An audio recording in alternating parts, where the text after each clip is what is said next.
Main event, the vacant UFC Bantamweight Championship. For those who didn't know, TJ Dillashaw popped for EPO after Henry Cejudo popped him in the face. So this allowed Henry Cejudo to move right on up, take on Marlon Moraes, eliminate the log jam at bantamweight. And it seemingly stopped the carousel of people who probably shouldn't be competing for the bantamweight title doing it. People coming off of losses, knockout losses, not fighting in a long time. So whatever. Moraes went after the rumored injured knee of Cejudo. It was actually an injured ankle. The leg got sawed away at.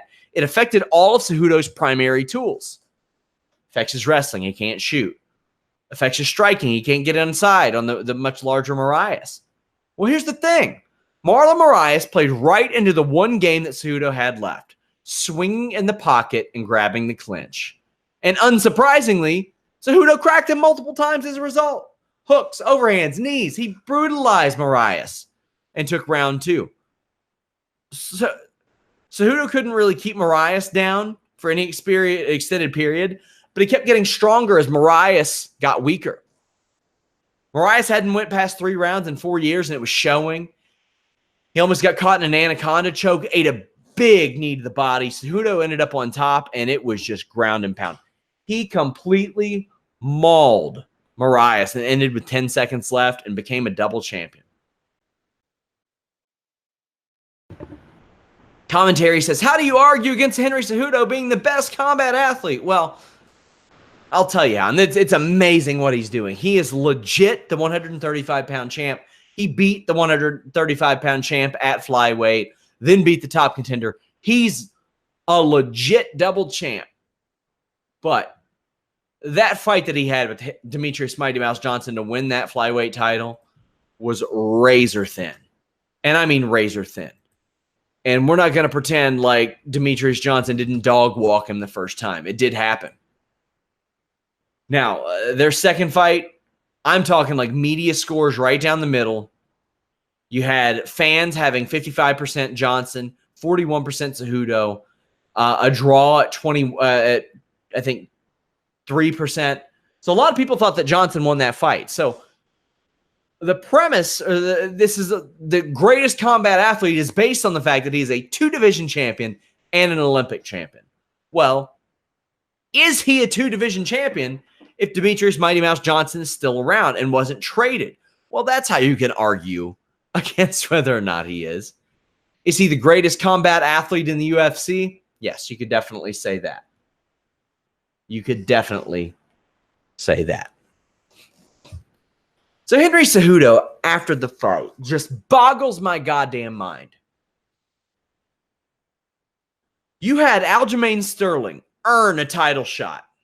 You had Peter Yan right behind him. There you go. Henry Cejudo calls out Dominic Cruz, who is coming off of a loss. Dominic Cruz has not fought since 2016. He has not won in 3 years. In the interim, he is withdrawn from 2 fights due to injury. Cejudo calls out Cody Garbrandt. Cody Garbrandt has not won since 2016. He has lost 3 fights in a row. He is getting knocked out with frequency. He also calls out Uriah Faber. Uriah Faber had retired. Has not fought since 2016. Is set to fight Ricky Simone soon. Who knows if he'll win. Called out 3 guys that hadn't won since 2016. You got Aljamain Sterling there. You got Peter Yan. Okay. Now a lot of people are saying, oh, those are the money fights. What kind of money do you think Cejudo's really going to make fighting those guys? What? Different set of circumstances here. Money fights? What? What if Demetrius Mighty Mouse Johnson decided that he wanted a money fight instead of fighting Henry Cejudo? How would that look? And if you're Henry Cejudo, why are you not calling out Joseph Benavidez? You followed up saying that you're the greatest combat sports athlete ever by calling out 3 freaking guys who haven't won since 2016, 2 of which haven't fought since then. By the way, you've still got a flyweight championship. Do you remember when you trumpeted the flyweight division? I'm saving the flyweight division. I'm saving it. Yeah, okay, cool. What about that Joseph Benavidez guy that's sitting down there, Henry? What about him?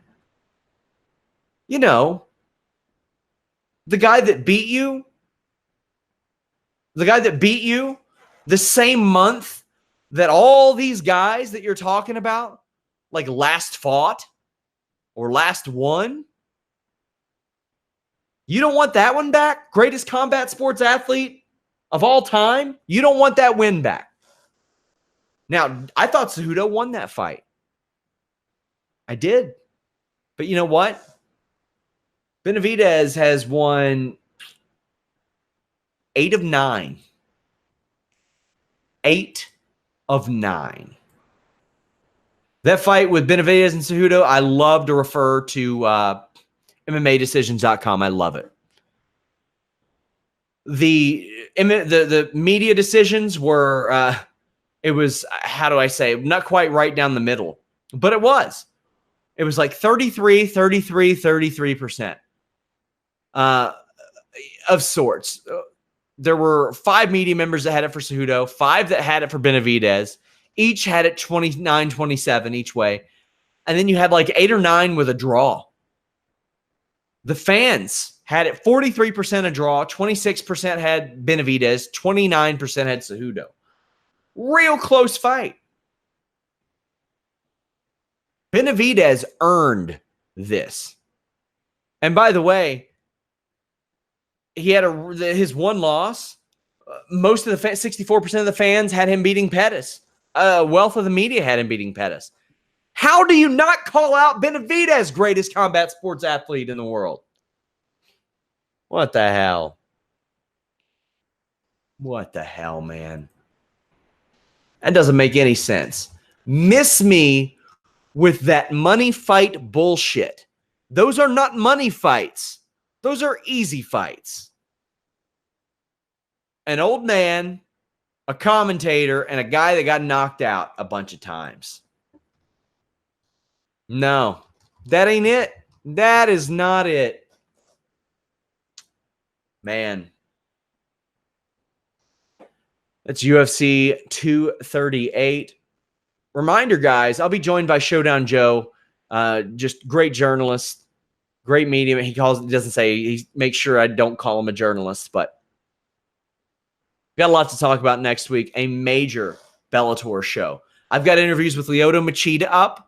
Got an interview with Heather Hardy up. Who else did that interview on that show? Darian Caldwell, probably my worst interview of all time. That was a trash fire. At least go leave me a thumbs up on that. Have some mercy on my soul, please.